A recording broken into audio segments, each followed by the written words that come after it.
I'd like to go back into the open meeting, a special meeting of the Peabody City Council.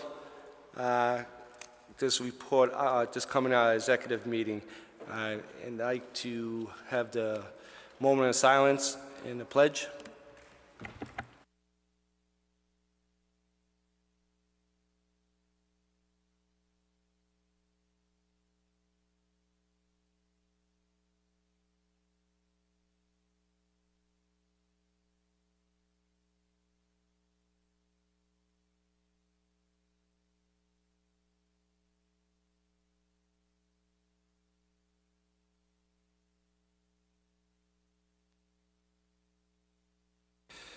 Thank you. I'd like to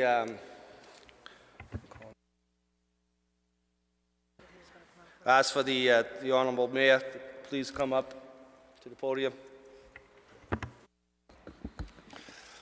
Thank you, Mr. President. I wanted to ask you to allow me to give a report from our executive session meeting that we just held prior to the commencement of this meeting. So I appreciate you giving me that opportunity. I wanted to just take a few moments to report that in January of 2016, you will recall that we as a city made a decision to institute eminent domain proceedings to take the property of 2 Washington Street and move forward with an eminent domain proceeding. At the time, the property was owned by a gentleman named Michael Corsetti and his development company. He had purchased the property through a foreclosure for $350,000 and had put in plans for demolition of the building, 2 Washington Street building, and his plan, my understanding, was to take down the tree as well. That was a concern to many across the city. I know many elected officials, many city residents who looked at that building, as I do, as a beautifully historic building that has meant a great deal to our community. I think all of you know the history behind it. It was the location where those from the area met to go into the Battle of Lexington and Concord. The property dates back to that time period. And it's a beautiful building that has changed hands over the years, but it's really a gateway to our community as well.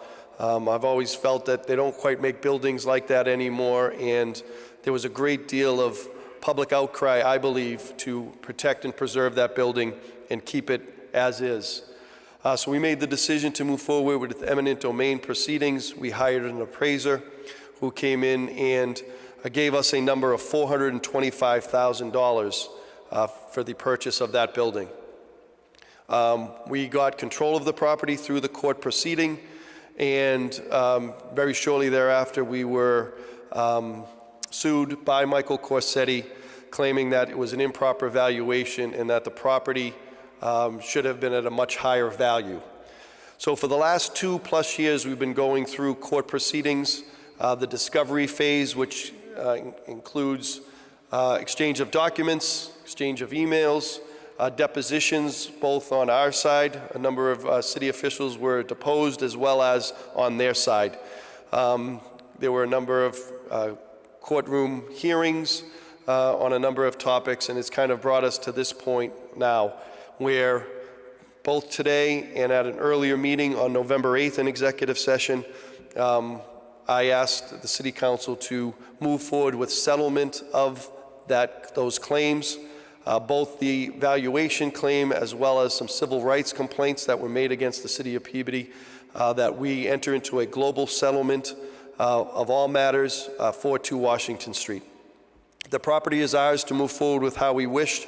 However, this was a pending claim and we were not able to move forward with any effort to potentially sell the property or to do any work to the property without court permission during the pending litigation. We moved forward.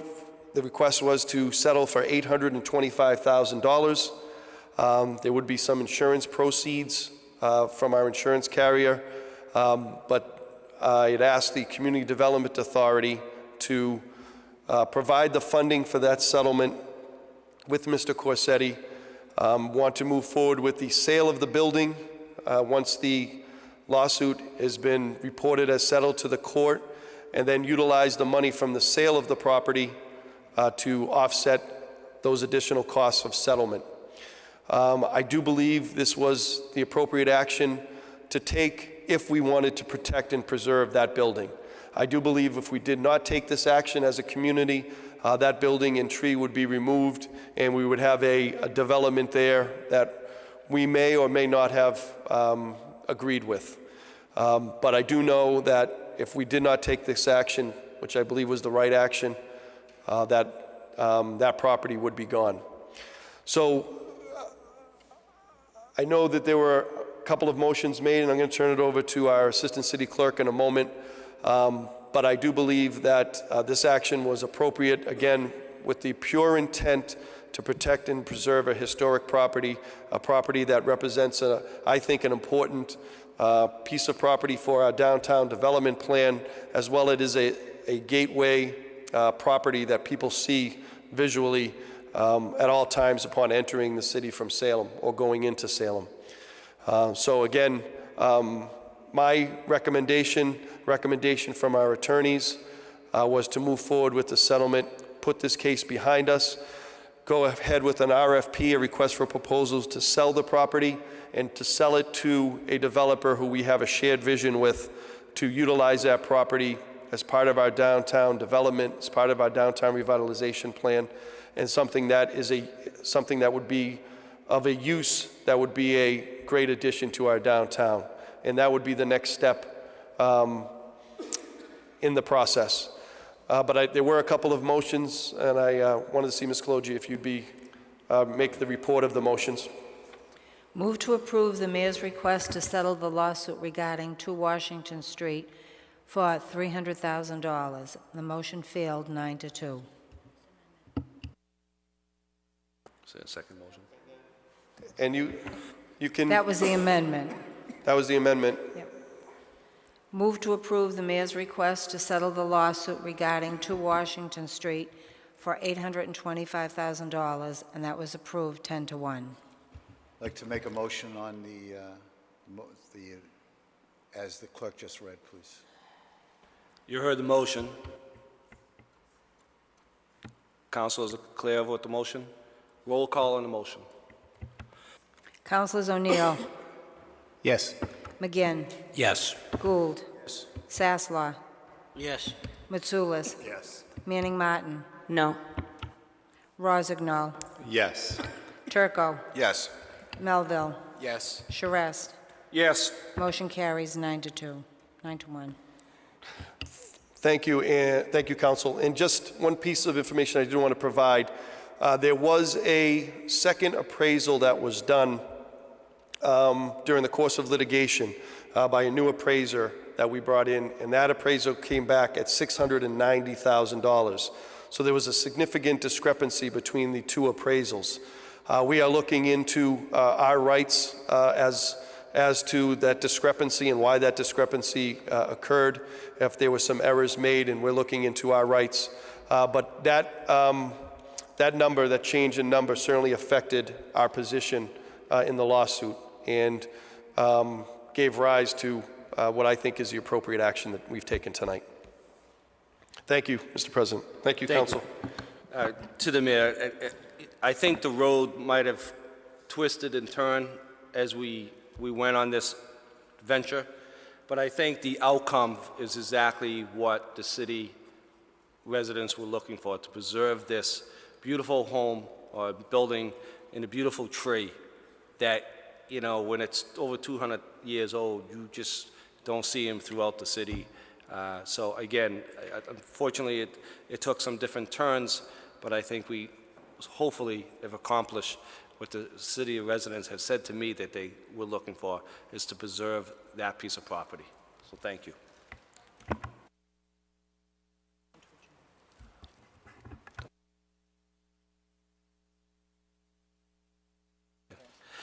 Motion to adjourn. Have a motion? Heard the motion? All in favor? It's adjourned. We'd like to go into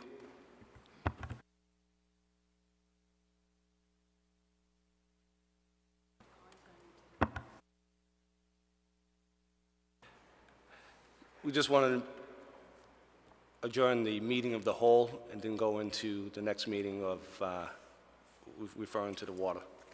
Just 1 minute so the clerk can get caught up.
I'd like to open meeting for the water. Mayor, please. Good evening, Council. Thank you for giving me the opportunity to address you today. Just to kind of give you an idea of where we're going to be going, I'm going to speak for probably several minutes to give a global overview of our water and sewer infrastructure. And then I'm going to be turning it over to our finance team, Mike Gingras and Mary Martin. They will run through a brief slideshow to give additional information. We have also our consultants from Weston & Sampson, Leah Stanton and Bruce Adams here, who will be able to answer certainly any technical questions. They've been living with this as much as I have been over the last several months, and they have extensive history with the city of Peabody and our infrastructure and our water treatment plants. We also have our DPW director, Bob Labossiere, here, as well as our Dave Terenzoni, who oversees our water operations. They're here as well and certainly available to answer any questions. This has been a major topic and certainly not something that's unfamiliar to all of you. I've brought it up from time to time, talking about the fact that we are going to be having to look at our water and sewer infrastructure and the needs of our community going forward. And this was certainly, this process was given quite a boost because of the unfortunate fire that we had at the Coolidge Water Treatment Plant last spring. During the course of working on solutions and working on that project, we really delved in and looked very deeply at the status of our whole infrastructure system. I think all of you know a lot of the issues that have long plagued our community.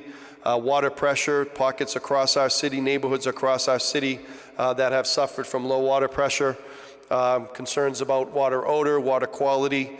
All of that is not unfamiliar to you.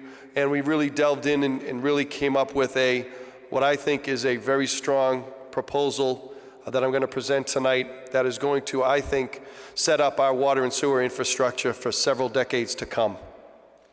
I'm presenting tonight a four-phase plan, and we've called it the Clean and Sustainable Water Infrastructure Project for the City of Peabody, and it's really addressing our future needs. First phase is one we've already voted on. This spring we voted on a $2.7 million project that is at Route 1, where we're going to be making uniform all of the piping along a 1-mile stretch on Route 1, kind of near where Reds is, to make 12-inch piping. You may recall that on that corridor, that stretch, we go from 6-inch pipes to 12-inch to 8-inch to 10-inch, and it's causing quite a bottleneck in that area, and we think it's affecting a lot of the water flow in that area that accounts for some of the concerns we have about water pressure. We've already voted on that. It was through a loan from the Mass Water Resource Authority, a $2.7 million loan 10-year loan, interest-free, so we'd be paying $270,000 per year for the next 10 years. That was a unanimous vote from the council, a project that we are going to be bidding out this winter and then beginning work in the spring. That's phase one. Phase two is the big decision that we have to make as a community, and which will lead to a couple of important votes that I'm going to be asking for later this evening. The Department of Environmental Protection, who we've been working with now for a year and a half as we've worked through our water concerns, has strongly made us aware of the fact that our water treatment plant in Winona is at the end of its life cycle. It's nearing 50 years in operation, and it's at the end of its life cycle, and we need to make a decision as to the future of that plant. Just to give everybody who's watching and listening kind of an understanding, we have two water treatment plants in the city of Peabody. The first one is the Coolidge Water Treatment Plant, which is located in South Peabody. That covers about 70% of our city's water needs. Pretty much covers everything from South Peabody, the East End, all the way moving west till we get to about Route 1. That would be the cutoff. Coolidge takes care of all of those city needs for water. The Winona treatment plant serves the western part of the city, pretty much everything west of Route 1. It's about approximately 30% of the city needs comes from Winona. When we had the Coolidge fire, we were very fortunate that we had MWRA as a backup. Quality water, but it certainly comes at a significant cost, and a much higher cost than we in the city have been fortunate to have. I'm going to refer to the chart a couple of times tonight, but as you can see, we've done a survey, a rate comparison of all the surrounding cities and towns as to their water bill. And the city of Peabody has the lowest water bill in Essex County and one of the very lowest in the state of Massachusetts. Our average water and sewer bill is approximately $790. That's on average. And it is much lower, as you can see, where other communities are double and sometimes triple what we pay here in the city of Peabody for water and sewer. When we went on to MWRA for that period of time, which again we were very fortunate to have when we were in the emergency situation, but we got a glimpse of what the cost would be to go to the MWRA. The decision that we've had to make as a community, and one that I've strongly come to a belief in myself that I'll share momentarily, is the future of the Winona Water Treatment Plant. Do we invest in ourselves, in our own community, or do we rebuild that water treatment plant, or do we close that water treatment plant and tie into the MWRA? Based on the analysis that we've done here with our finance team, with our consultants in Weston Sampson, and with our Department of Public Works team, we strongly believe that the right investment for our community is to rebuild and build a new Winona water treatment plant. A couple of reasons for that is we have, fortunately, the natural resources that we can utilize for our water needs. And secondly, we would then control our costs and control the fees that are paid. By going to MWRA, we would relinquish all control over our water and sewer bills, and we would just get a check or a bill that has to be paid from MWRA. We now have the ability to control, by rebuilding, we would control what the costs are going to be. And as you can see from that rate comparison, the MWRA communities are quite a bit higher than those that supply their own water needs. Just to give you kind of an example, Reading pays $2,400, Wakefield $2,100, Gloucester is almost $2,100, Revere and Stoneham are about $1,900. Locally, Danvers is at $1,600. Lynn, Salem are around $1,300. So Peabody is significantly lower than those surrounding communities, and those that have MWRA water are on the higher end. So my recommendation is to move forward with the rebuild, rehab, renovation, a new building at the Winona treatment site. Again, invest in ourselves. Accompanying that, and that would be at a cost of $20.5 million, $20.5 million. The accompanying that is kind of phase 3, and that is infrastructure work, new piping, and a new booster pump station. And I'll give some detail on that. From Coolidge Water Treatment Plant, we would be proposing to put in a transmission main from that location all the way to the western part of the city. And just to give you kind of an idea, the city map here, we would be looking to start at Coolidge, or start at Lynn Street, right near Coolidge, potentially go down County Street, down Summit Street. Fortunately, looks like we would be able to cut across the highway and connect to Lowell Street over near the Arboretum. Originally, we were looking at having to go down,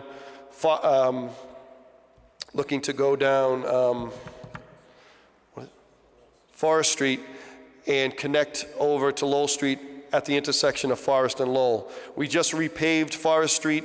We paved a short time ago Lowell Street in that section, and I think we'll be able to connect without having to disrupt those neighborhoods and those streets.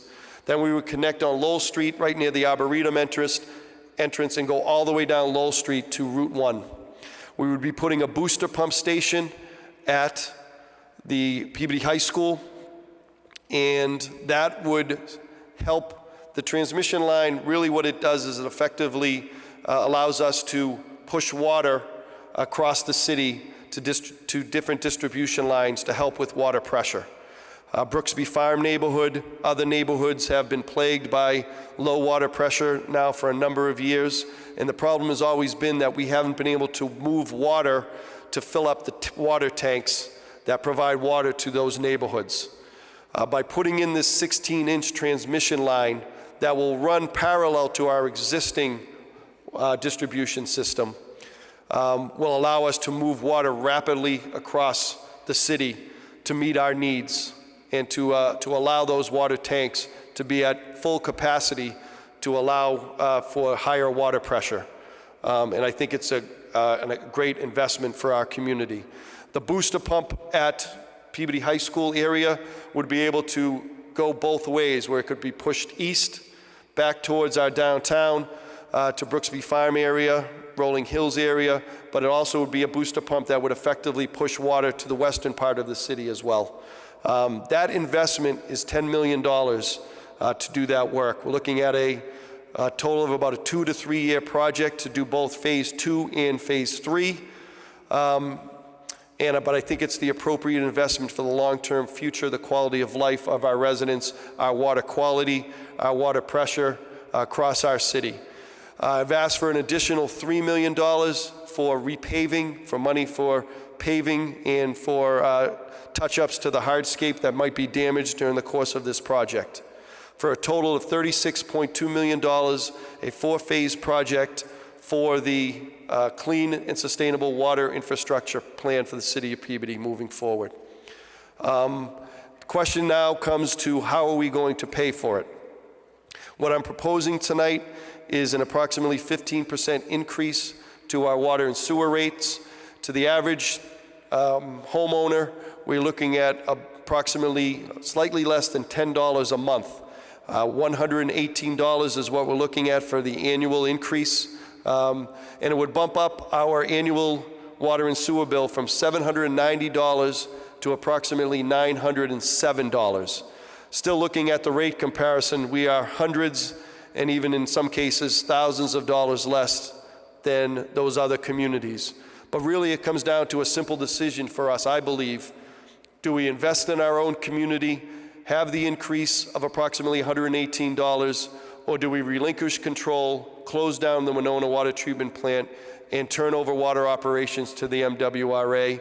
I believe that would come at a significantly higher cost than what we are proposing today. I would be asking tonight for a vote to increase the water and sewer rate. I have added, there has been a couple of suggestions by a couple of councilors to add in another step. Mr. Gingras will go through that with you. Right now, we have 3 steps in our residential water rates, depending on usage, and Mr. Gingras will be able to kind of break that down. We've added one that I think will help those residents that have lower water usage than others. That is the proposal today, the presentation that we're going to be making. Again, this is something, and I've often talked about this.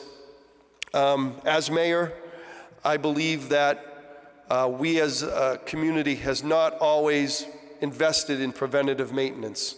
I think we've kicked the can down the road a number of times on important infrastructure projects, buildings, our water and sewer, bridges, roads.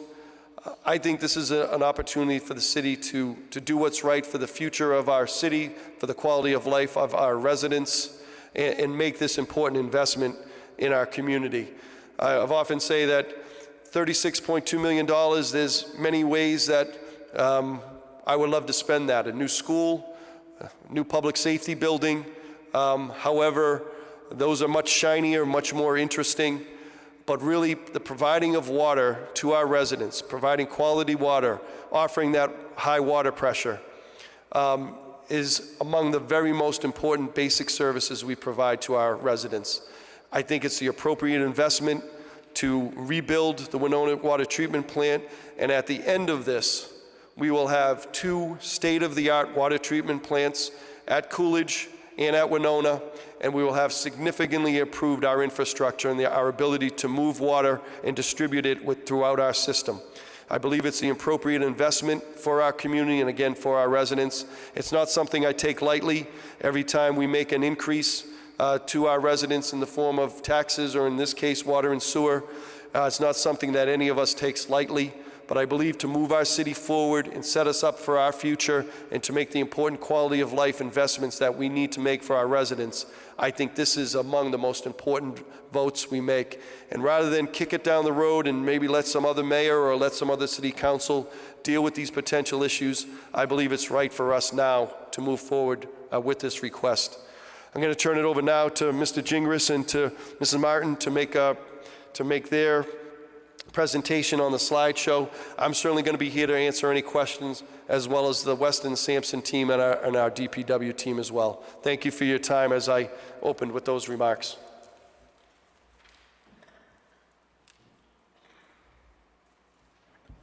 Thank you, Mayor.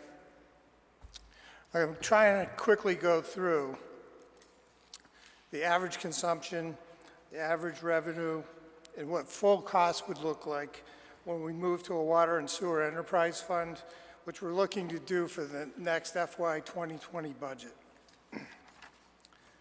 Next slide.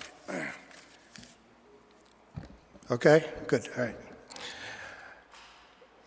This depicts our average water use. I took a 5-year average, and the first 3 columns break out our residential usage, and the last 3 columns are our commercial usage.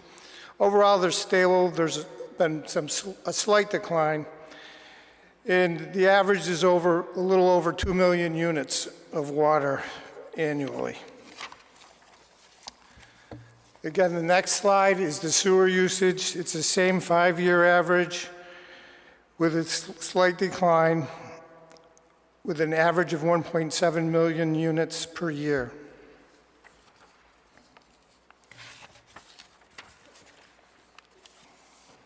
Mr. Gingras, you're saying it's a decline with the usage of the water and sewage over the past years. Is that just because people are conserving water, or because we have more developments and more houses here in Peabody? So, I think there's a combination of factors. You have drought years, you have years where there's a lot of rain, so there's fluctuations. And kind of the reason why I went through this is in order to kind of project what our average billings are is based on the consumption. And it tends to, there was a dip in 2018, and there's a slight decline from 3 or 4 years ago. But overall, it's pretty stable.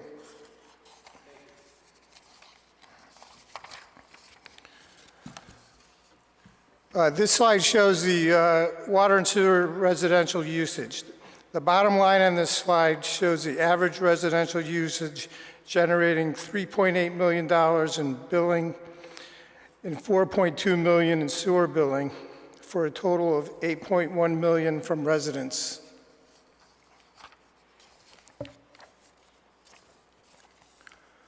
The commercial side is much less usage. There's 607,000 units, generating $2 million in water, and 554,000 units in sewer, generating $2.3 million in sewer, for a total of $4.4 million from the commercial sector. In addition to that, we have water and sewer fees that we averaging about $85,000. That's turn on, shut-offs, backflow, meter replacement. And there's a schedule that we're going to likely come back to update at some point in the future to escalate those fees soon. And then Rousselot, on average, pays us $3.1 million.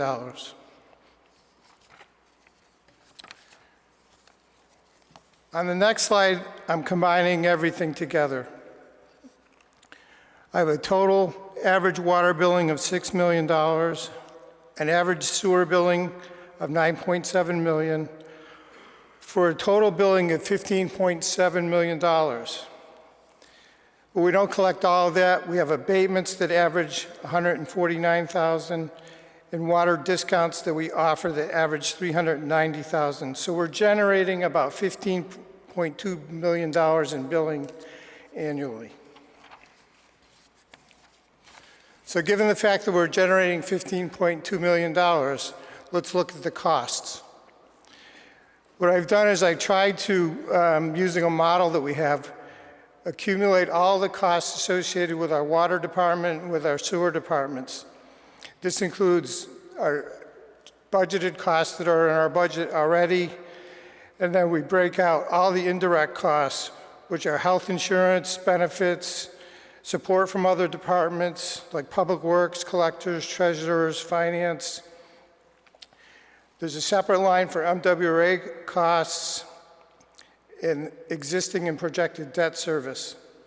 So far for FY 2019, the total projected cost for water is $9.4 million, 11.4 for FY 2020 because we have a large MWRA water bill that's going to be coming due. Then it's going to stabilize. Even with projected debt service from the project at Winona, it's going to be around 9.3 to 9.5 million. The next slide shows our sewer costs in a full cost mode. Again, with the budgetary amounts, our indirect costs, our annual SESD assessment, our current and some projected debt service. And for 2019, we're at 9.7 million, and we expect to grow above 10 million going forward on the, for sewer. So when, in the next slide, we combine the costs and compare that to what we're generating in our revenue, in our billings. So for FY19, we have 19.1 million in water and sewer costs, but yet we're generating in billing 15.2 million under our current rates. You extrapolate that out over FY 2020, 21, and 22, and you can see that there's significant deficits that will grow. This year we are using some funding in order to mitigate the MWRA costs, but next year we have another issue because we went so long during this calendar year before Coolidge was back online. So these shortfalls have been supported by the tax rate. And the next slide kind of gives you a flavor of that.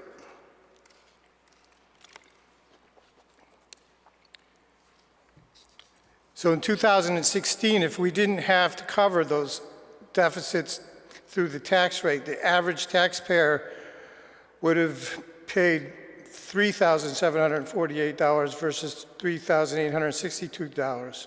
So there's a delta of $113 that's the amount of money raised to support the water and sewer, and those are actual. And the actual in 17 was $41, and we're projecting $68 for FY19.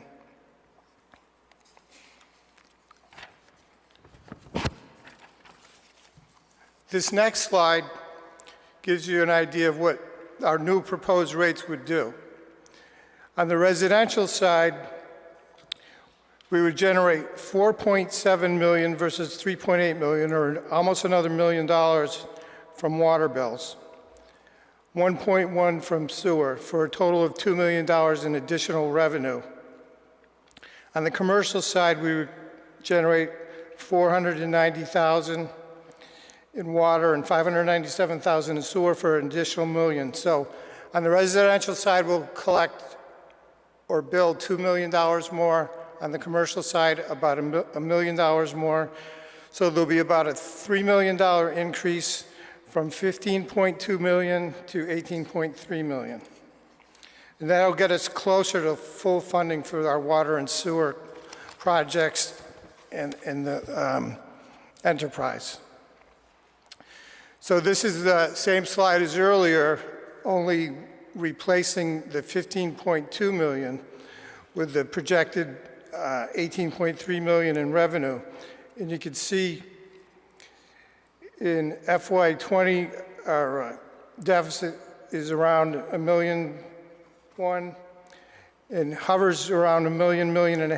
And those are projections, so we could get very close to fully funding our water and sewer with the projects, the Winona project and the pipeline project, but we'll likely have to come back and tweak and balance, maybe lower sewer, increase water, and adjust it so we can match up the cost of the water with the cost of the sewer better.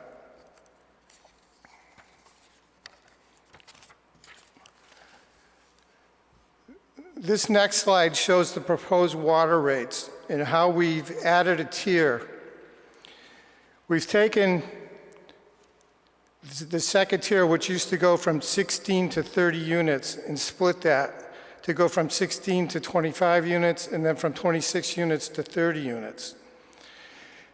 We've kept the increase, instead of 15%, lower on the first tier, lower on the second tier, and then higher going forward in order to approximate the same dollars being generated as if we did a 15% across the board.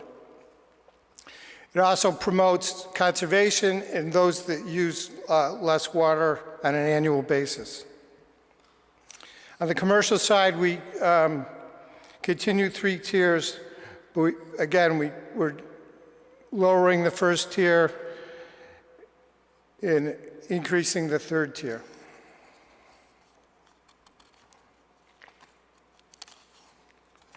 On the sewer side, we've gone from 2 tiers to 4 tiers. So we're going to have 4 tiers for residential water, 4 tiers for residential sewer, promoting a lower cost at the lower tiers, higher cost at the upper tiers. And in commercial, we've added 1 tier so that there's going to be 3 water tiers on the commercial side and 3 sewer tiers on the commercial side. And again, the first tier is lower and the latter tier is higher.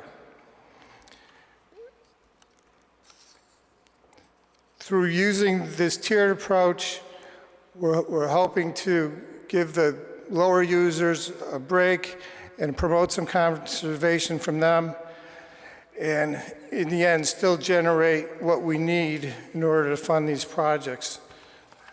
And we get back to the rate chart where this depicts 30 units of consumption a quarter for your average residential bill. And I think most residents are less than that. So for the most part, don't even approach the 907. But again, as the mayor said, this is a little less than a $10 per month proposed increase in order to fund the projects and to bring the water and sewer closer so that we can put them in an enterprise fund and create their own entity.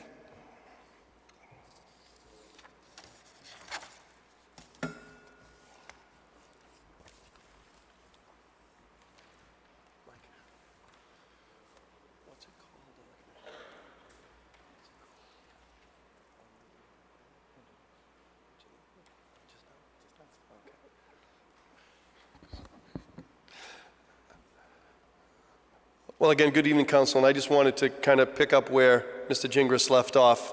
And it's something that we've talked about in the past, and it's something that I strongly believe we as a city need to do here over the next few months to have in place for the next fiscal year, is the creation of a water and sewer enterprise fund. For a number of reasons, and I don't know all of them, in years past we have not had that. They've been part of the general fund. But I think because of the magnitude of this project, the investment we're making, and the importance of being transparent so that all of our residents know the money that's coming in and the money that's going out, I think that should be part of a water and sewer enterprise fund. And I know that we're going to be working on that over the next few months, and we'll have that in place for the next fiscal year. And I know that many of you have spoken about that and supported that as well. Just to go back to the tiers real quick, and this was brought up by Councilor Turco and others who were concerned certainly about the impact of this increase on those that might not use as much water. We have proposed the creation of a fourth tier, and again, the hope is that those that use less water will be less affected by this increase. Again, there will be an increase for all residents, but we think by adding this tier and creating a bit of a higher tier, this will allow the residents that don't use as much water a little more of a savings. And that's the hope of the creation of the additional tier for the water rates as well as the sewer rates. Again, I'm here to answer any questions. Our finance team, Weston and Sampson, Leah and Bruce have done a terrific job for us. They know this stuff inside and out, certainly can give the details about the pipeline project as well as the Winona Water Treatment Plant. And our excellent DPW team is here as well to answer any questions. Mr. President, I'll open it up. Thank you. Councilor Gould. Thank you, Mr. President. Thank you, Mayor, Mike, and Mary. Thank you. Mr. Mayor, can you take 30 seconds or a minute and just explain what an enterprise fund is? And if you're out there and our public watching TV tonight, I'm sure most people don't know what it is, but if you could really just give a basic explanation of money in and what kind of money is going and where that money will go to and how we can regulate that, please. Yes, thank you, Mr. Gould. That's a good request. Enterprise fund to me, very simply, is the creation of its own individual account. Right now we have the general fund, which for all the different departments, the money goes into the general fund and then is dispersed from one large account. The creation of an enterprise fund is really creating its own individual account. So the water and sewer department will now have its own individual account where the money comes in from the bills, and then when we pay our bills, it comes out from that. So it's very simple to be able to see all the activity, all the goings on within that department. I think it helps with transparency rather than it being just lumped in and part of the general fund. It's going to be very specific as to how the money's spent, both coming in and how the money goes out. And I think, again, because of the magnitude of this project, the importance of this project, I think that the creation of the enterprise fund, the time is now. Thank you. That was helpful, I'm sure, for those watching. I'm not sure who's the right person to answer the question is, but when you look at our water and sewer rate and how close they are,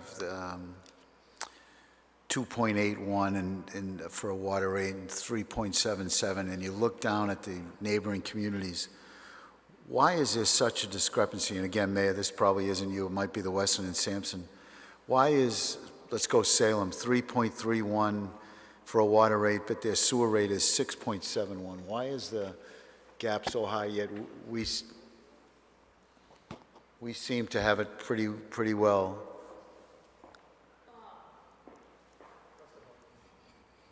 Hi. Hi.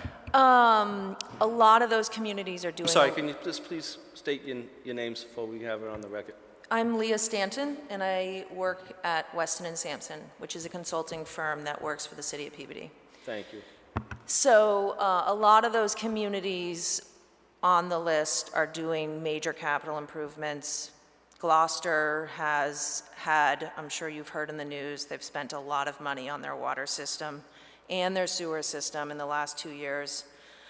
Reading is a community that is a fairly new, they were the most recent MWRA community with, that might have changed recently, but for a while they have been the most recent MWRA community, so there was a huge capital outlay for them.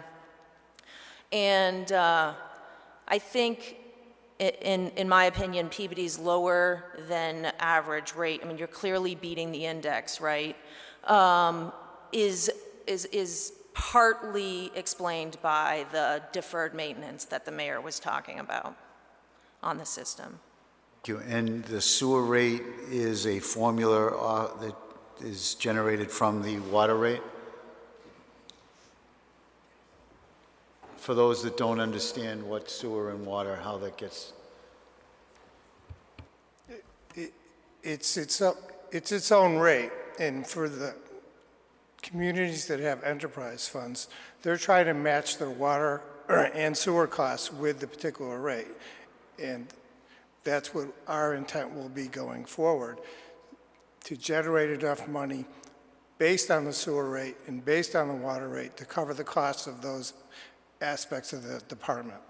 The meter, thank you, Councilor McGinn, for telling me what I was actually asking about. The water rate, for instance, is 2.81, and the sewer rate is 3.77. That sewer rate gets generated off the amount of water. The amount of water you use, unless you have a sprinkler meter that reduces it, Okay. feeds into the water or Okay. sewer rate. Thank you very much. Thank you, Mr. President. Councilor Gravel. Yes, thank you, Mr. President. First of all, I want to commend you for coming before us, and certainly not the Christmas gift everybody was looking for, but, you know, I do agree that if there is one thing that a municipality should supply, it's fresh, clean water to everybody at the right rate, so that the folks up on Route 1 and in West Peabody can actually flush their toilet, and it goes down, and run a bath, and it comes out. And, you know, they haven't had that, some places not had that luxury. And a lot of it is due to the age of the infrastructure. And I think you're exactly right when you say that you never get any credit for these types of things, you know. You build a nice new school and people can point to it and say, well, that's where our money went to. Well, you put a pipe in the ground and nobody sees it. And, you know, it's not a very popular thing. So I totally understand it. And the age, how old is the existing system?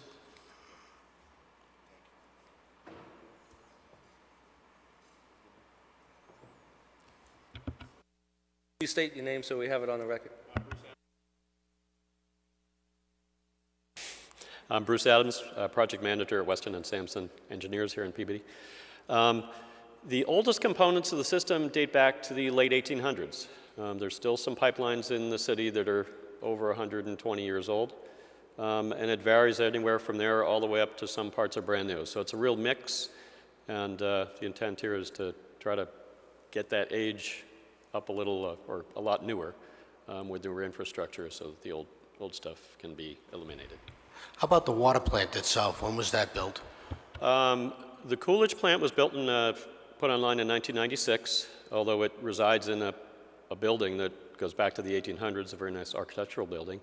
The Winona plant dates back to, I believe, 1972, so that's 50 years old plus. So we get 50 years out of a plant, out of a building, and hundreds of years or 100 years out of pipes. I think, you know, as a citizen, I can appreciate the fact that that's certainly getting more than the expected useful life out of something that the city invested in before. Somebody had to step up at one point in time and say, we need a water treatment plant, and they had to pay for it, and they had to put pipes in, and they had to pay for it. And the current structure, at the age that it is time to be replaced. So I'm just wondering, why do we, if we can get 50 years out of a plant and 100 years out of a pipe, why can't we amortize over greater than 20 years, which is lower than a residential mortgage maximum? I mean, you can currently today buy a house and amortize it over 30 plus years, and yet we can't take something that has a long useful life and amortize it out over a longer period. I'm just curious, is this the maximum number of years we can amortize, or is this the targeted?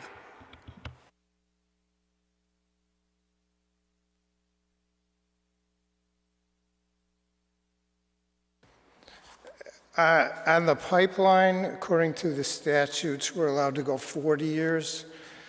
And we can go under the SRF funding to 30 years.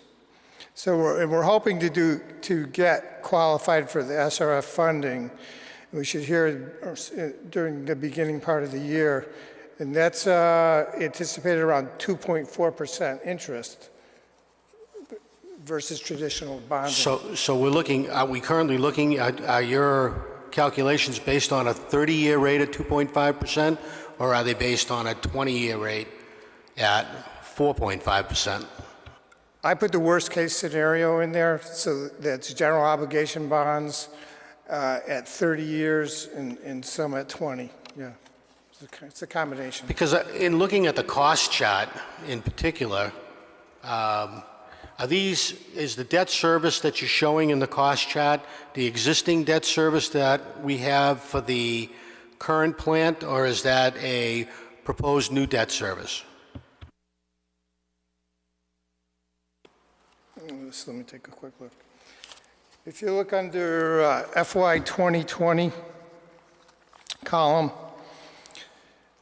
you can see the existing debt service is like the first 4 lines, and then the projected debt service with the amortization years. On well, I didn't number those pages. It's full cost water dash budget indirect costs is the title of the page.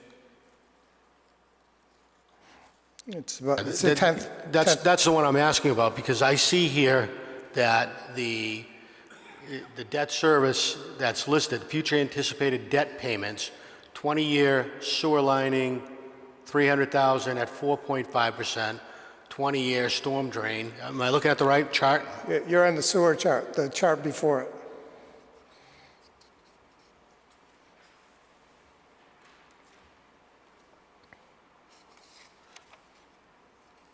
So the full cost water budget and indirect? That's correct. Costs? Okay. And again, the same section says future anticipated debt payments. Then I have the amortization years there. Okay. So basically you are calculating, I didn't see that the last time, you are calculating on a 30-year at a 4.5%, which... As the general obligation bonds. Which is the worst case scenario. Right. If you're going to get 2.5%, that would reduce that overall payment by some $300,000 overall, correct? Yeah, we'll do much better if we get that SRF funding. And I guess with a $3 million uptick in tax revenue and roughly a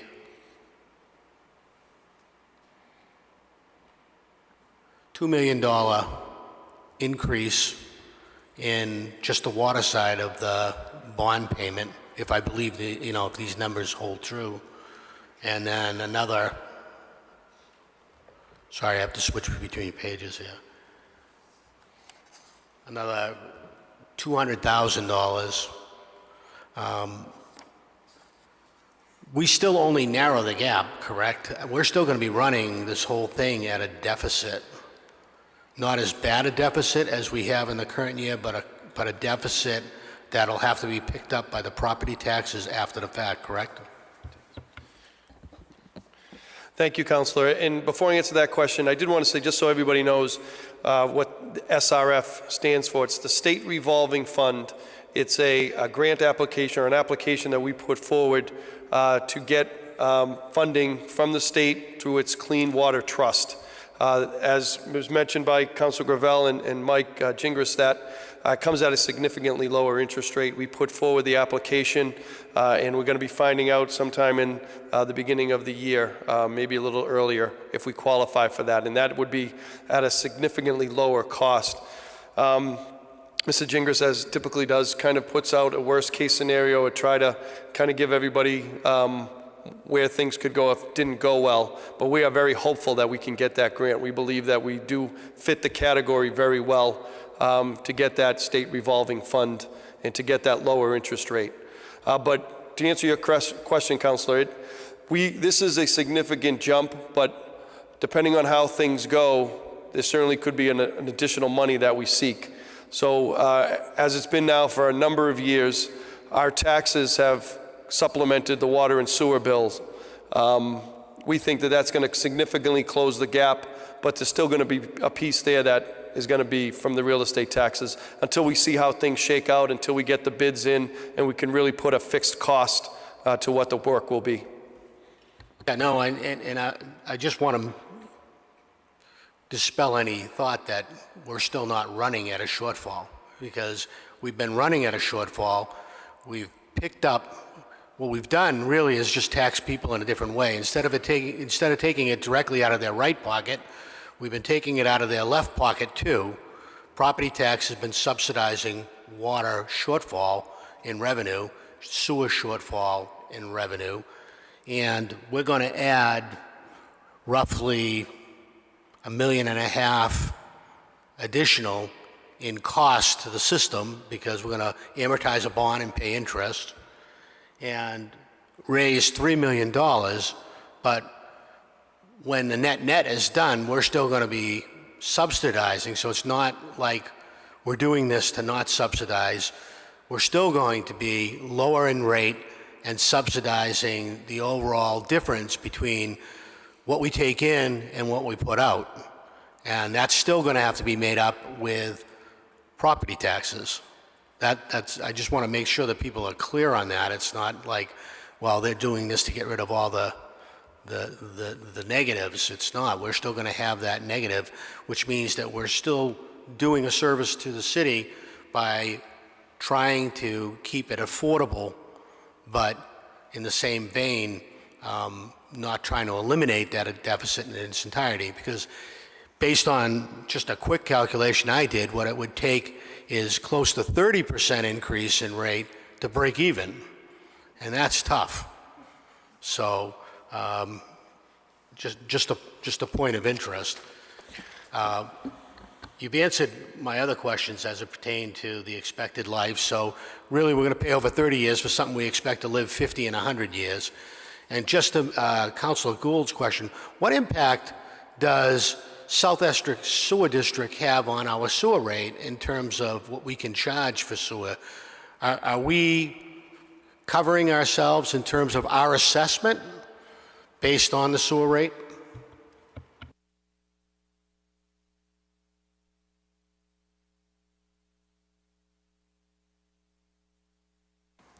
Traditionally, we're not quite generating enough to cover all of our costs.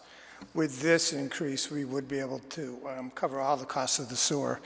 I'm projecting the SESD assessment to be approximately 8.3 to 8.5 million going forward.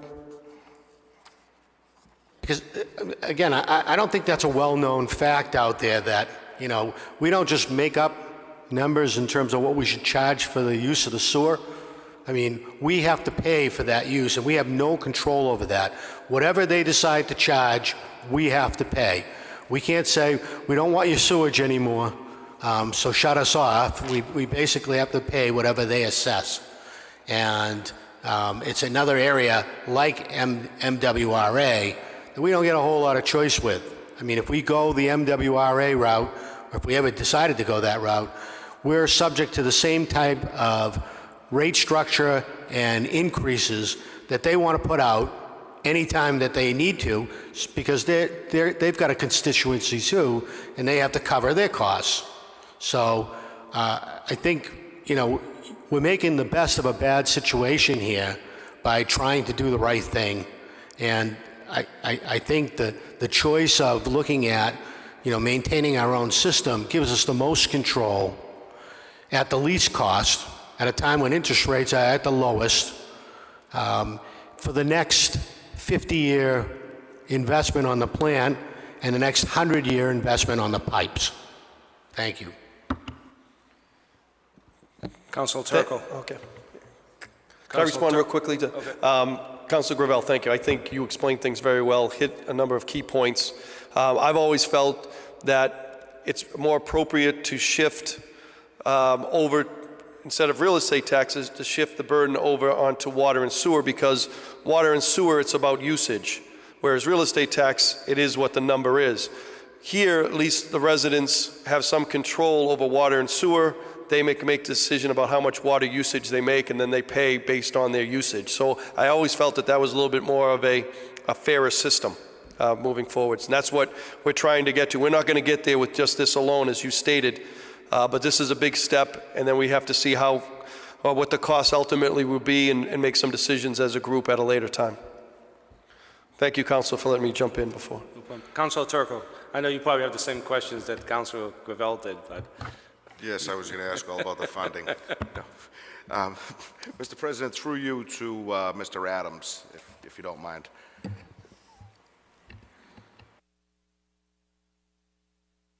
Mr. Adams, just a couple of questions. I know we've talked about the possibility of a new water treatment plant. We've talked about the possibility of renovating, which is, it seems to be the route that this proposal goes. In renovating the water treatment plant, Winona will be down for 4 months. Is that the rough estimate? And what's your confidence level that during that 4 months we will not be dependent on the MWRA as we were with Coolidge? Right. The 4 month is an estimate, and the intent is to take Winona down and offline during the winter months when water usage is at its low point. And with the Coolidge plant newly renovated and providing a greater supply to the city of Peabody, our intent is that that would reduce the amount of water that the city has to purchase from the MWRA, and therefore reduce the MWRA cost. So that's the goal. But there will be a percentage of the water required to come from MWRA to support Winona being down for that period of time? There will be. Anything in excess of what the Coolidge plant can produce, essentially what we call the peaking needs, would come from the MWRA, as it does now. Okay, and we can't put a cost to that. Could we put a cost to that 4 month period without, you know, with reliance on MWRA? You know, with Coolidge, it was $250,000 per month on average. Are we in that ballpark of cost? I don't have a number right now, but we can look at that. I think we probably have it. I just don't have those numbers at this point. But I can speak to that too, Councilor. With the new Coolidge water treatment plant, we're very confident that that's going to be a much more efficient, more modern system. And with the work that we're doing now with the infrastructure, we're going to be able to move water quicker and take more water from the city of Peabody and lessen the reliance on MWRA. We're always going to have to supplement, particularly during the peak volume months of July and August, when people are watering their lawns and outside with the pools. We're always going to have to supplement our water with MWRA water at that time. The purpose and the hope by doing this renovation and modernizing our system is that we're able to use more Peabody water and again lessen the reliance on MWRA. We are looking at potentially up from 1 to 4 months that we would potentially be down in Winona. We believe that the infrastructure work, the pipeline that we're creating, We need, in terms of sequencing, that work has to be completed first before we take down the Winona treatment plant. By putting the pipeline system in place, having that 16-inch line that we can move water through quicker from Coolidge, and putting the booster pump station at the Peabody High School, and again, pushing everything west, we'll be able to take care of our city needs during that time for the western part of the city. Again, certainly going to be using MWRA water. That's not going to change. For the last several years, we've been using probably about 30% MWRA. There's always going to be a need for some MWRA. We want to certainly reduce the 30% that we're using now going forward, and I think the more modern, the more efficient system will allow us to do that.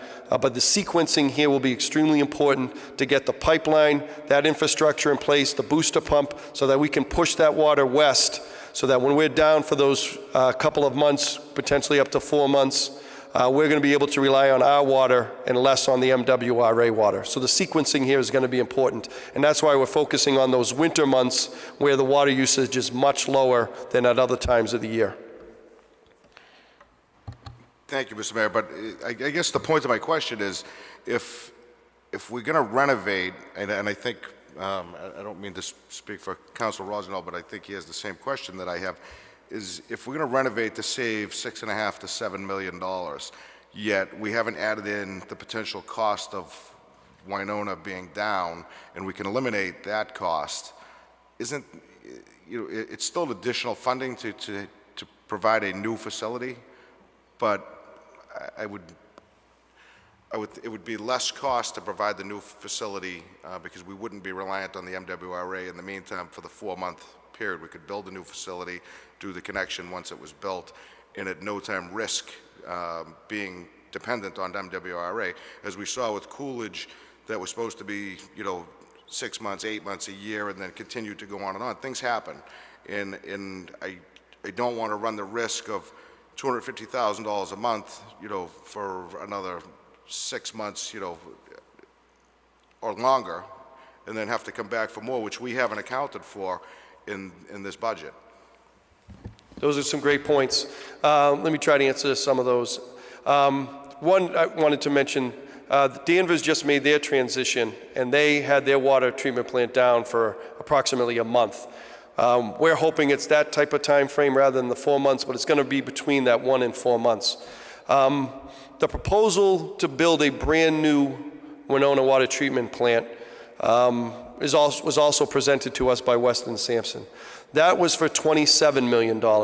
And in that scenario, it was just like we did with the Higgins Middle School. We would build a new water treatment plant directly next to the existing water treatment plant, operate out of the existing one. Once the new one is ready, we would shift over to the new one and they tear down the existing one, just like we did with the Higgins Middle School.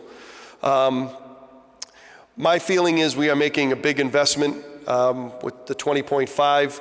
I think that $6.5 million is money that I would propose and I would advocate that we save and not put forward. We do have great bones to the building that we have now.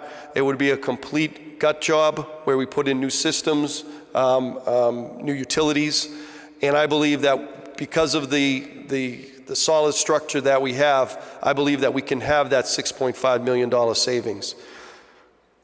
And I would advocate for that.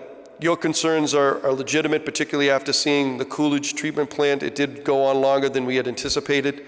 And we do have that ability to use MWRA if we need it.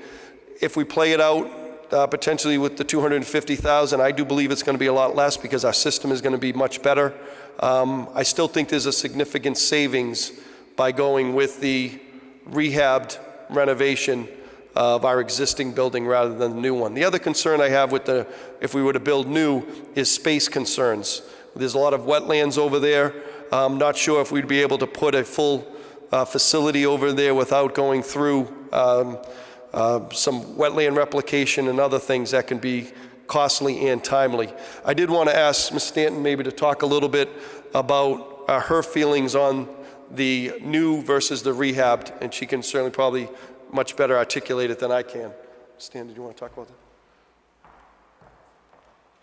Actually, I thought he articulated it perfectly. The Winona plant is a good water plant. It's literally 50 years old. If you walk into it, it looks like it looked 50 years ago. And it produces, for the most part, very good water quality. And the primary reason for it is because it's oversized, right? So it's sized for 4 or 5 million gallons of water per day, and you're putting 3 million gallons of water per day through it. So that works to your advantage. I like the rehab. I think if you put a new plant next to the old plant, I think it's going to be a much smaller footprint.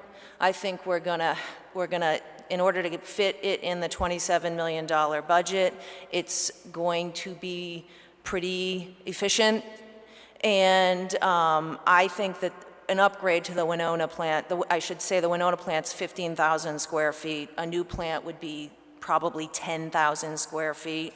So those are benefits to your water department. They're intangible benefits. Did I answer your question? You did, and I actually had a few more, and since I have you up there, I just wanted to move on with that. As far as, and I'm sure Councilor Rossignol will speak further into that, but my other issues were when you put Coolidge back online, I don't think it was coincidental that, when you transferred to MWRA, there were a lot of broken pipes in South Peabody that came up, a lot of water mains broke, and that's my next concern is when we do these booster pumps into West Peabody, when we start moving water from South Peabody to West Peabody, obviously you need to increase the amount of flow or pressure, correct? Will West Peabody potentially have the same issues that we had in South Peabody with a substantial amount of breaks, or do you foresee that?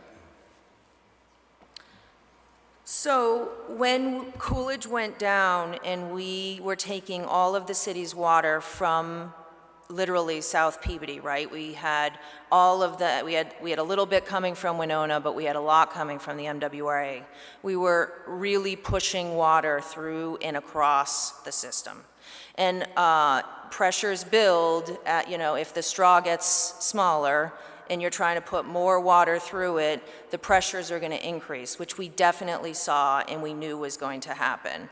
So if you build your transmission main that we're talking about, the straw gets bigger and head losses go down, pressures should stabilize.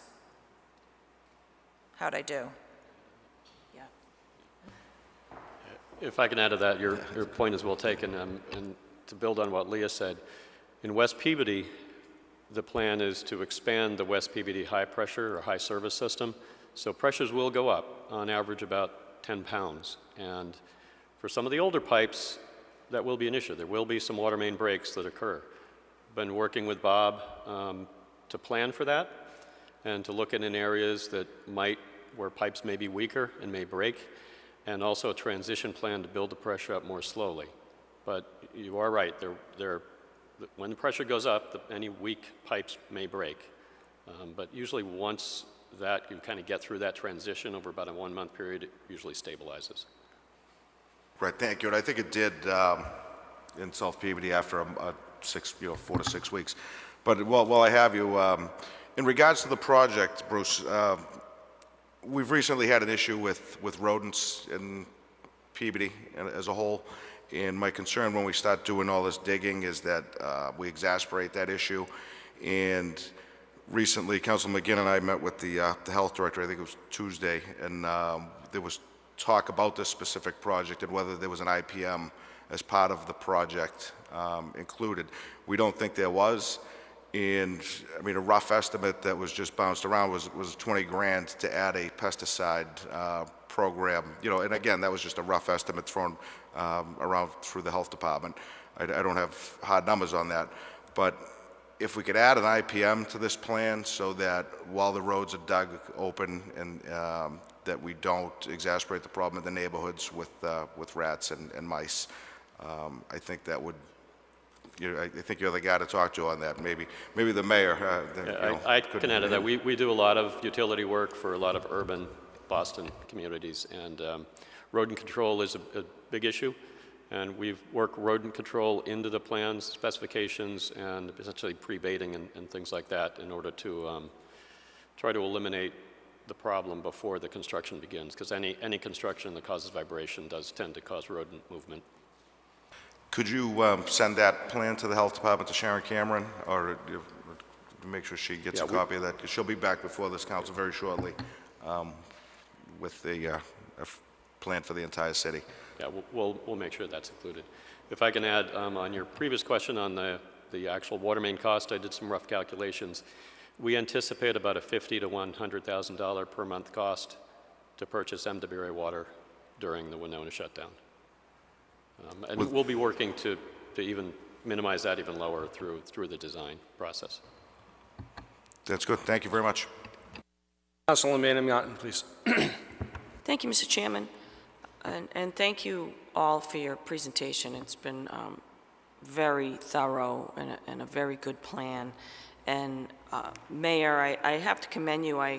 When you put forward the request to do this, I was so pleased that you decided, instead of going MWRA and shutting down the Winona treatment plant, that you reversed course and decided to rebuild and bring Winona back up online and not go MWRA. Because back in April, when you were before the council, I think it was a $2.7 million request for a MWRA loan, you had said that you were leaning towards the exact opposite of closing Winona and going MWRA. And that was very concerning to me, given our experience with MWRA, the cost, the lack of control that we have with it. And as has been put together in this presentation tonight, it's quite evident that the cost is just astronomical. And so I really do have to commend you for taking a step back, rethinking your position, getting a great team together of experts, and putting something together that this council and the community can grasp, understand, and I believe get behind, because these are the things that taxpayers and residents understand, and they understand when we're making an investment for their future, an investment to the infrastructure, an investment for quality of life. And this project itself will not only have improve the quality of life for current residents with the low water pressure and the bad water, discoloration and all the other things that are going on, it will be addressed, but it's also going to be an improvement for the quality of life for generations to come. And these are the type of investments that people want us to make. They understand them. It makes sense to them. They do it with their own home. So I am 100% behind this, and again, I commend you for, again, just taking a step back and rethinking going to MWRA. And I think that a lot of these communities wish they hadn't done it. If you take Gloucester, for example, was mentioned earlier, they had a series of missteps decades ago that they're still addressing, trying to fix, and it's compounded because they have to pay MWRA water rates. And if you look at the amount of money that they're spending, these are the type of things that seniors and people on fixed income cannot handle, these type of rate increases. And so I'm very pleased. You certainly put on a great presentation. You are very impressive, the grasp that you have. This isn't your field, but you've really got quite a grasp on what needs to be done, what your plan is, and how you're going to move forward. And I've got confidence that it is going to happen. I have confidence that it's going to happen in the turnaround time that we're hoping for. If that does not happen, things happen. But I do have confidence that this is going to go forward smoothly. And again, Mayor, I commend you for just changing course, rethinking things, and coming up with something that is an investment that I think that we can all get behind, and it will make for a better Peabody. Thank you very much. Council Melville. Thank you very much, Mr. President. I just had a question, a couple of comments as well. With regards to the new versus rehab for these two facilities, with the facility in Winona, would there be any, you had mentioned the bones are good, the structure, it's a lot about the structure, but the actual function of the facility, it's the same either way, correct? You're still putting in the same equipment either way, it's just a matter of the building, constructing the actual building is the difference, correct? We're actually planning on a few upgrades for Winona. So Winona's a conventional water treatment plant. It uses gravity. We're talking about adding dissolved air flotation, which is a new technology which floats, and it actually does a much better job removing algae and taste and odor. So yes, but there'll be some improvements. What I'm going with is basically that the two facilities would be operating exactly the same, whether they be rehabbed or new. It's just the construction of a new building would be the difference, because you are completely rehabbing based on the proposal. The current facility, which you've stated is larger than what you would typically build for a new structure based on the current technology. Is that accurate? Yes, that's correct. Okay, great.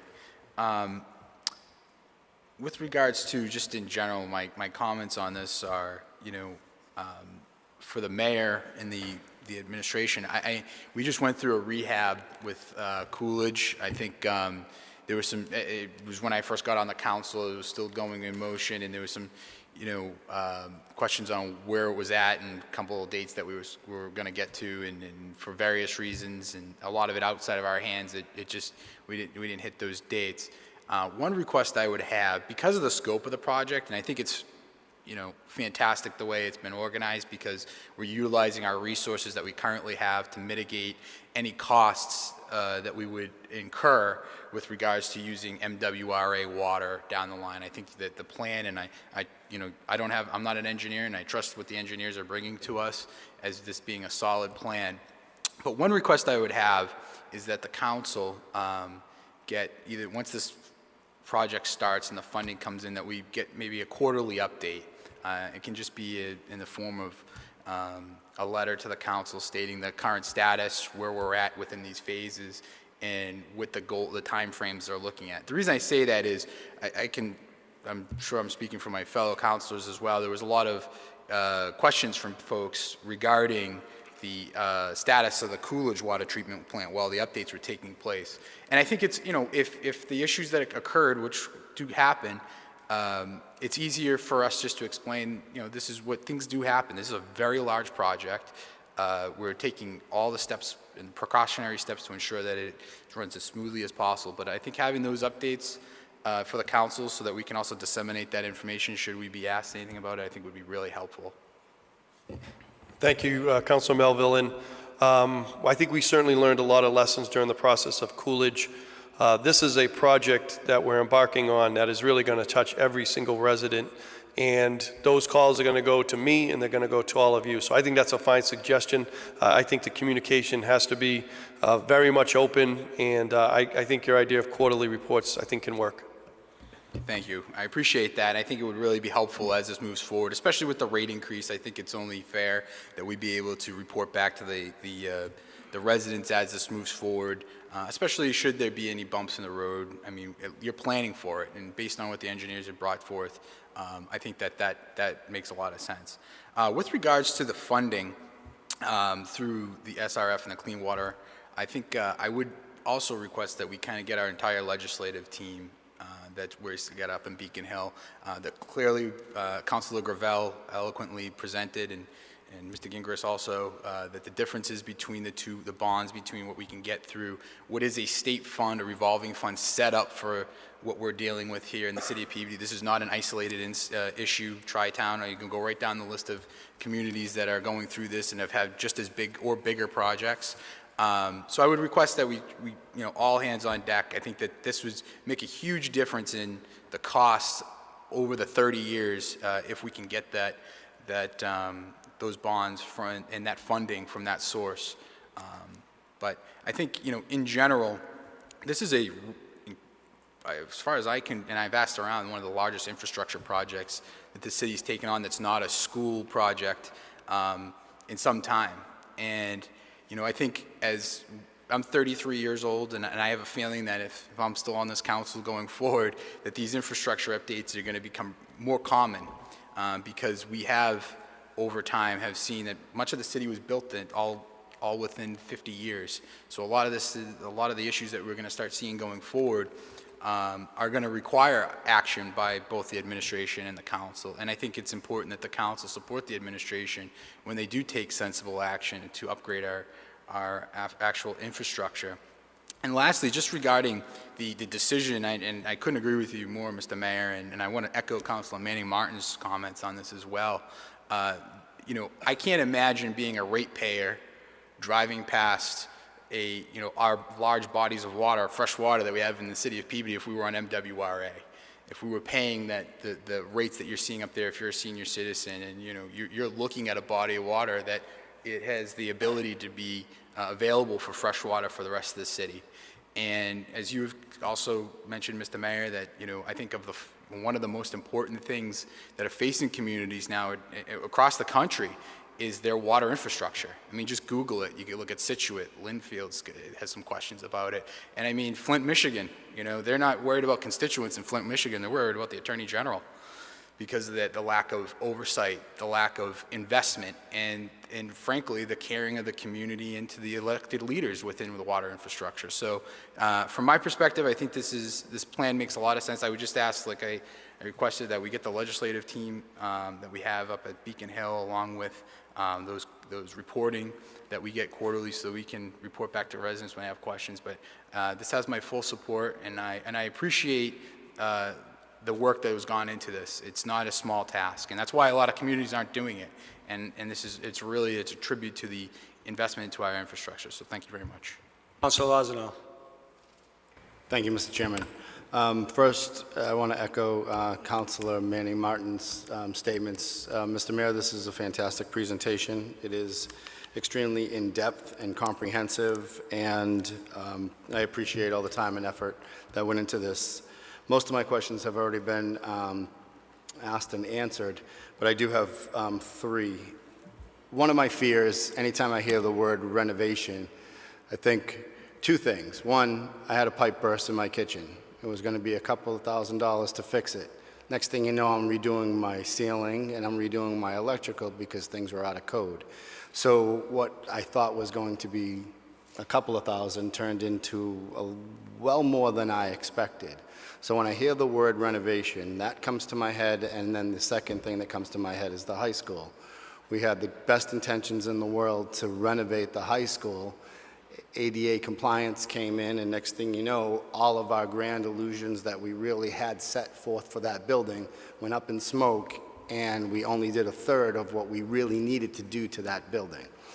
So when I hear the word renovation, I get a little scared.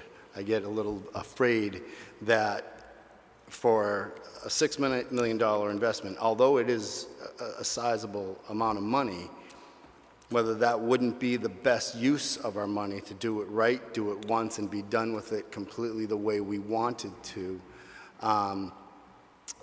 first and foremost. Now, what I didn't realize was that area may be a factor and size of a building may be a factor. But if you could just address my concerns as far as rehabbing a building versus building a brand new one, and I know it was already touched on a little bit, but is there no physical area that would sustain a brand new structure? Thank you, Councilor Rosganolin. Certainly, I in the past have advocated strongly for new rather than renovation. I think the middle school that you mentioned certainly is a situation where it was strongly being looked at and considered for renovation. I and others strongly advocated for the new school, and that was the right decision at the time. And there have been many occasions where I do believe that new is certainly better than rehabilitation. But this particular instance, I believe, based on the analysis, based on the recommendations from Weston and Sampson, that and the quality of the existing building, I believe that this is the right decision. $6.5 million is a significant savings, and if I didn't have confidence, though, that the building had it was a solid structure, had solid bones, the utilities are already connected, I think it can be a pretty smooth transition. There's always the chance that there could be some sort of issue in any type of project. It could be something new if we do a new building as well. You're always running into unforeseen or unexpected consequences. But I do believe this is the right decision. I believe to save that $6.5 million is, based upon all the factors, is the right decision. But your points are well made. Thank you. Sorry, as to just space, I do have concerns about space in that area just because of the wetlands, because the water is right near where the building is. It would be a very tight squeeze, a very difficult squeeze, and I think that could also open up other issues if we were to try to find a location in that small area to make it work. Because my other concern regarding a new structure is right now the way that this timeline is you have to do all of the infrastructure and all of the piping prior to, so that all of the water can come from South Peabody to West Peabody. As if we built a brand new structure, you could do it and then you could worry about the piping afterwards, because then it would only have to do with the last phase. So, I mean, I can see both sides of it, I really can, but anytime I hear the word renovation, it just scares me, because the price tag usually goes up much more than you anticipate when you're talking about a renovation versus new. But with that said, I'm going to change gears just for a second. I know, Mr. Mayor, you mentioned a booster pump at the high school. Can you just give us an example of the size and the scope and the structure that may be?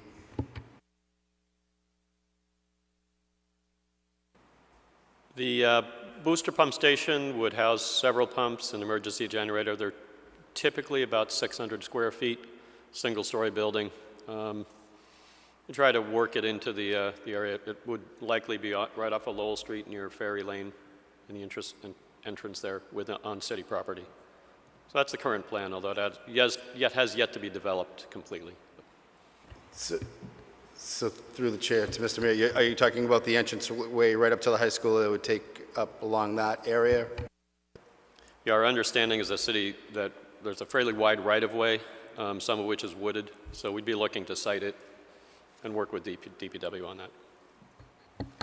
Get a size and scope in my head that what we're going to be seeing. You finished, Councilor? 6,000 square feet. My math is wrong. About 30 feet by 20 feet. So is that all right? That again? About 30 feet by 20 feet, typically. So that would be 600 square feet, right? My last question is actually to Mr. Gingras, and just really just out of curiosity. Under your commercial industrial rate, you have it broken up into two different categories for sewer versus water. Is there any reason why those commercial industrial rates weren't of the same size and scale? If you look at the residential water and sewer rates, they're the same as far as 0 to 15, 16 to 20, and so on. Is there any reason why it's broken up differently, sewer rate versus water rate for commercial? When I was going through it, I was trying to match the traditional usage in those blocks to a rate to generate about approximately the same amount of money. Thank you. I appreciate that. Thank you. Council Sasslaw. Thank you. So this is an issue that's been near and dear to my heart.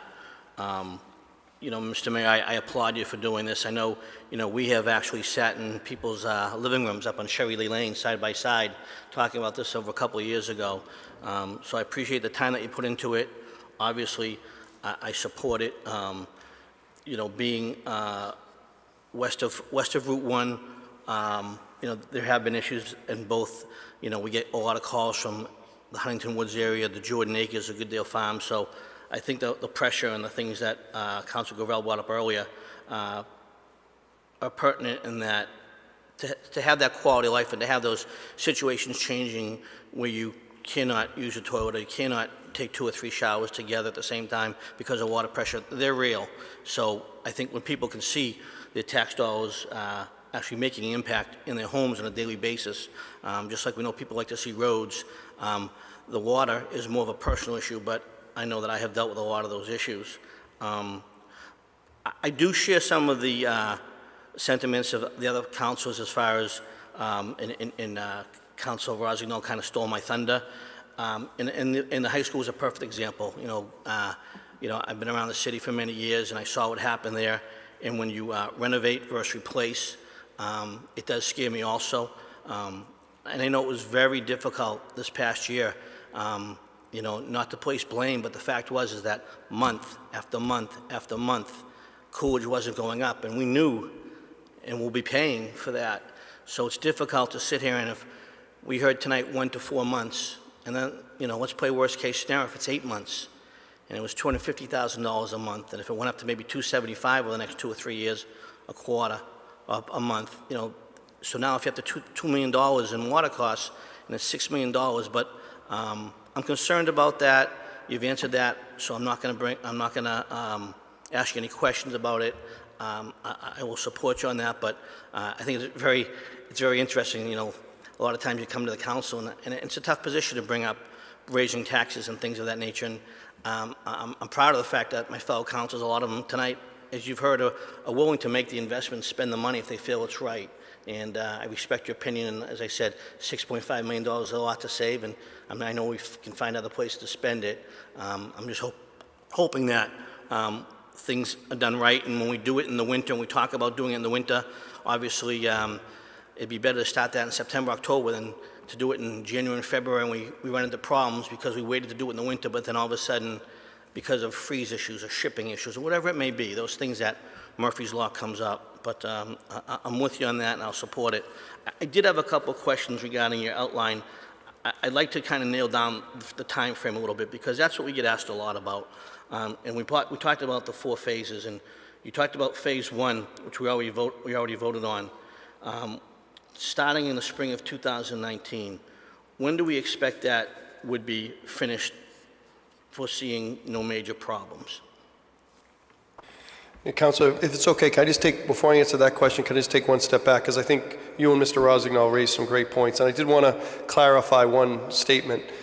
The $250,000 for every additional month that Coolidge was down and we were relying on MWRA, it was approximately $250,000 additional dollars we were paying for a month. But I want to be clear that the Coolidge water treatment plant covers 70% of our city. If for a reason we needed to rely on MWRA during that period of time, if the Winona treatment plant is down, that would be covering 30%. So it would be significantly less than $250,000. It'd still be a cost. You know, we were looking at $75,000 to $100,000 potentially to cover that those needs of western part of the city should the plant be down. So I just wanted to kind of clarify that. Time frame on the phase 1 project is about a year. I think that's fair to say, one construction season. The hope would be that we'd be able to wrap that project up before the winter of 2019, 2020.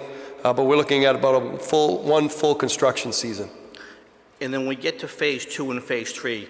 Can those be done in conjunction with one another, or does they have to be separate? Does phase 2 need to be done before you start phase 3? How does that work? Yep, good question. Those projects can be done simultaneously. That work can take place. I've learned and been talking to people that it's a 2 to 3 year project in total. Approximately a year for design, year and a half for the actual construction work. So that's kind of what the outline that I've been working under, but that work can take place simultaneously. Okay. And would people west of Route 1, would they see both an increase in their pressure after Phase 1, and then they'd see it again after Phase 2 and 3 are completed? Would there be kind of a two-part to that, where they might see an increase in their pressure, you I think there could be a slight increase after Phase 1. I think it will eliminate the bottleneck that we're experiencing along that Route 1 corridor over near Reds. But I think it would be slight, and it might only be for those immediate businesses on Route 1, and maybe slightly after. Phase 2 and Phase 3 is that's when the real impact is made on water pressure. Okay. And I think this goes without saying, but to Mr. Labossiere, obviously, if you get out the notices to all the utilities that we're ripping up the roads and come on down, now's the time to do it. The worst thing is, obviously, we rip up roads and then they want to come back a year later, 6 months later. I know it's a pet peeve of many of us, and if we can just let them know this is a major project, and we're spending a lot of money, obviously. We would have a meeting with like National Grid and the other utilities before we even start to design this, so that they get a good notice a year ahead of time. Just another quick question too. I know there's been discussion about new versus old and putting the Coolidge treatment plant online and how long that took. These are completely different projects. We're going to plan out the Winona treatment plant. We're going to know ahead of time all the areas that are going to be reconstructed. Whereas Coolidge was damaged from a fire, they had to go through that, find what components were damaged, what needed to be replaced. When they were replacing them, they found out that it might be beneficial for us to upgrade certain components, so then they had to upgrade those. And then when we went to put it online, it's been sitting around for 18 months. We had a lot of mechanical issues with pumps that were sitting around, different other components that then were failing as we were getting the plant back online because of corrosion. So there was a lot of stuff that we couldn't plan for. That was a big reason why Coolidge took so long. So when we go to do Winona, we're going to have that all planned out of what's going to be replaced, how it's going to be replaced, the schedule of that. So they're completely different types of construction. Thank you. And I did have one last question, Mr. Mayor. We looked at a mixed-use overlay a few months ago, and it didn't pass. And I know it's kind of possibly come before us in a few short weeks with some modifications to it. And one of the concerns I know that was brought up by the council in Ward 1 was the current state of the pressure, but more importantly, we do have apartments that are on the books, definitely 300 apartments that are coming before us that are already permitted, and there's some possibility that we could have an additional 500 apartments on top of that. So how do you feel about adding 500 to 800 apartments based upon with this that's before us? Do you feel the capacity is there to do that and to bring up the pressure of the people who are hurting now and to continue to keep that pressure at that high level if we add 500 to 800 apartments over the next 3 to 5 years? Well, I certainly am concerned by that number, 500 to 800. I do think that would put some pressure on us if we make those decisions collectively. I think what we've been doing now moving forward is on these large developments, we're requiring money to be paid for the infrastructure. North Shore Mall is doing, as everybody knows, major reconstruction there. They've put in a $100 million investment, redesigning that whole stretch that faces out towards 114. And Lifetime Fitness is going to be going in location over there, and they have multiple pools, and their water needs are going to be extensive. Knowing that, and because of that, we're requiring significant money to be paid to the city of Peabody to be a part of infrastructure improvements over in that area. So with those developments, if those are in our future, then I certainly think that those developers are going to have to work with us and provide funding for some of the infrastructure work that we would need to do to make sure that other neighbors or other areas around those developments are not affected. Thank you, Mr. Mayor. Councilor McGinn.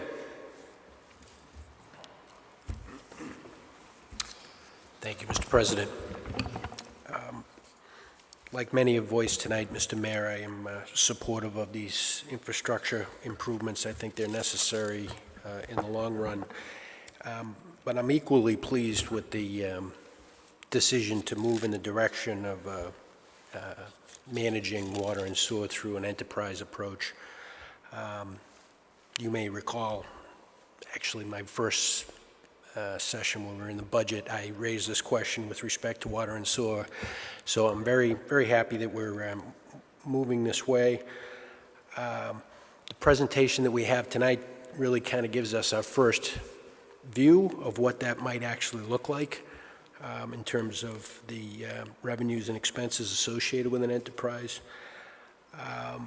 Councilor Gravel pointed out, kind of where we were upside down on this, but I would say that prior to tonight, we were flying blind with that, with respect to that information. We really didn't know. I think we had some sense of where it was, but nobody knew definitively how much this was being subsidized from the tax rate. So it's good information to have, and it's information that we will always have if we're managing this as an enterprise going forward. I thought it would be important, though, since this has been brought up, and either yourself, Mr. Mayor, or Mr. Gingras, that we just at least briefly touch on the timing of that change, because we're really not making that move we're really not doing that tonight.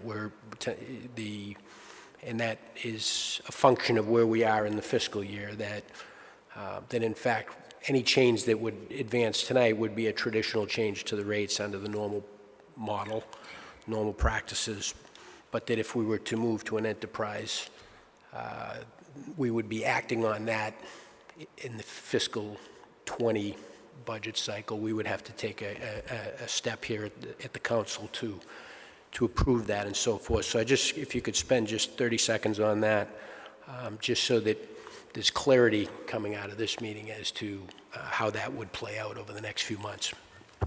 Thank you, Councilor McGinn. Good question. I did want to mention in my earlier remarks when Councilor Gould asked to talk a little bit about an enterprise fund, I did want to mention that, and as all of you know, we have two enterprise funds already in operation in the city. Our golf course and the ice skating rink are both enterprise funds, and have worked that way for a number of years. Our intention is, during the course of the budget process that we'll be working on, it'll be starting right after the new year, that'll be a part of that budget process. Numbers have to be broken out, in the creation of the enterprise fund budget has to be worked on over those few months, and I anticipate that when I make the budget presentation sometime at the end of May or in early June, that we will be asking for the approval of the institution of the enterprise fund for the water and sewer. So then it would operate in the fiscal, is it 2021? I can't believe I get to say that. Budget of 2020, 2021. That's amazing. But that's the intention, Councilor McGinn. Thank you, Mr. Mayor, and that was my understanding. I just wanted to make sure that that was consistent with your intent. Thank you, Mr. President. I think all other questions that I have been asked and answered by my colleagues. Thank you, Mr. President. Councilor O'Neill. Thank you, Mr. President. At the risk of being beat up, will echo the other councilors' comments regarding the benefits of this overall project and the work and vision that's going in with the administration. Once again, especially like the fact that we are establishing a separate water and sewer enterprise. As a newly elected official in my first term, no one likes making these kind of votes with what could be considered large rate and tax increases to people on fixed incomes, but I can support this fully because it's the right thing to do to improve our water and service and quality throughout the city of Peabody. It's going to help everyone, and that's what people like to see and can see their dollars going towards that. Through you, Mr. President, I'd like to ask one question. I kind of get everyone else's, to tag on to everyone's concern about the timing, especially the Winona treatment plant. Is it possible, if feasible, to have any kind of what I would call a financial, punishment or surcharge, taking away if the contractor doesn't meet the timing of the completion of the upgrade or rehab to the Winona treatment plant. If they don't meet it by such a date, then they lose so much on their project revenue. I don't know if that's feasible or something we can look into. Thank you. Thank you, Councilor. And absolutely, that is something that we have put in contracts, holding them to certain timeframes that'd be subject to certain damages if they didn't meet those timeframes. So that would be something that I envision being a part of those contracts. Thank you for that question. Thank you. Nothing else. Any other councilors? Yep. Councilor McGinn? Thank you, Mr. President. If there's no other... I have a couple. You can comment. When you're prepared, I'll ready for a motion. Thank you. Councilor Mitsoulas? Thank you, Mr. Chairman. I haven't said a word, and I'm just sitting here listening, and I have to agree with everyone here this evening. I think everybody spoke eloquently here this evening, and I think the mayor did a great job with your staff making this presentation to us this evening. I remember years ago when we had South Essex Storage before us, and that was a huge investment, and we took forever to make a decision on that. We finally did. This decision is pretty easy. It's a quality of life issue that is going to take care of the residents into the future, which is the type of mayor you are. I see you make decisions that I don't think other mayors would have made, and I'm just going to give you an example. The Higgins Middle School. I don't think any other person would have made that decision. You had the courage to do it when a lot of people said, what is he doing? And, you made the right move, and that was a look into the future.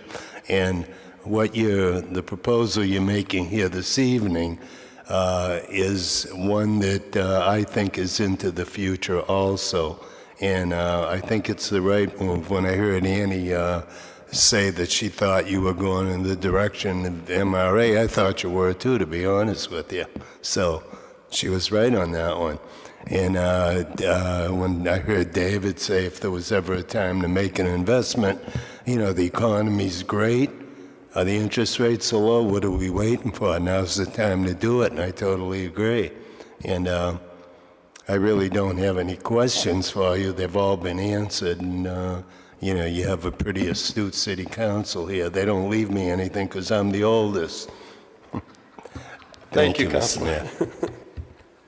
Thank you. If there's no one else, I did had one or two questions, but a comment. Mr. Mayor, 15% increase is a huge amount of money to taxpayers. It is. And I know in the past that we haven't tackled something like that in the past because it maybe wasn't favorable or the right time. I think there certainly is the right time, and it is understandable that it is a huge amount of money. But I think we're doing what we need to do. I can certainly say in my ward, since I've been on the council, Brooksby Farm has been, so patient and so been inconvenienced that they have, 1/3 of the water pressure that other residents have. Taking an approach of doing all 3 phases is what we need to do. It's not a question to me that is something that is, should we do it now? We need to do this. Every time you turn around, there's another water break with the pipes, as you said, that some are up to 100 years old.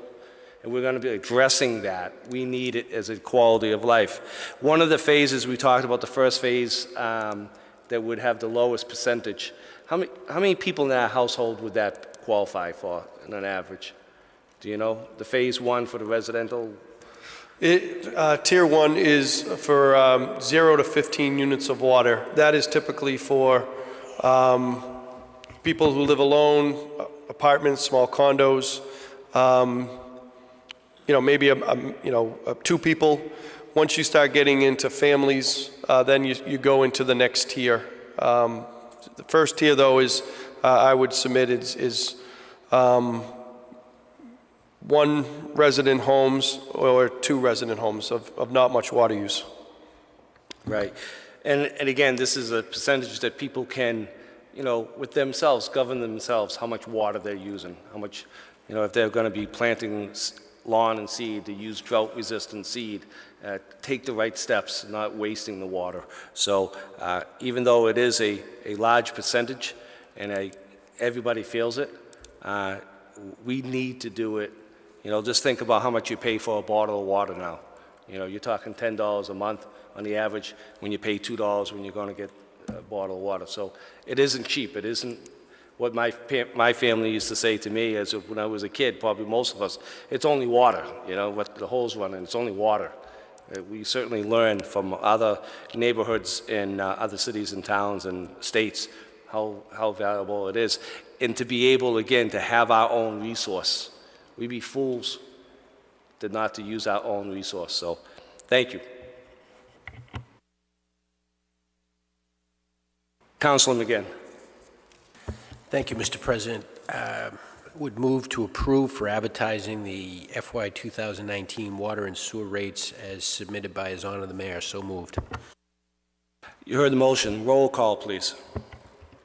Councilors O'Neill, Yes. McGinn, Yes. Gould, Yes. Sasslaw, Yes. Mitsoulas, Yes. Manning Martin, Yes. Rozignol, Yes. Turco, Yes. Melville, Yes. Gravel, Yes. Charest. Yes. Motion carries 11-0. Thank you. Thank you, Council. I appreciate the support. And I did want to say a great deal of work went into this by very talented people, but I also want to give credit to all of you. As we were working our way through determining what the best alternative was for the city or what the recommendation we thought we should make to the city, either investing in ourselves and rebuilding Winona or to go to MWRA, I spoke to, I think, all of you to get your opinions, and talking to neighbors and residents across the city, working on the financial numbers, speaking to our experts. I think this is the appropriate decision. It's always a very tough vote to make, but I really appreciate the support, and I think this is collectively, we've together today made an investment that is going to pay dividends for generations to come. So thank you so much. Councilor McGinn. Move to adjourn. Motion.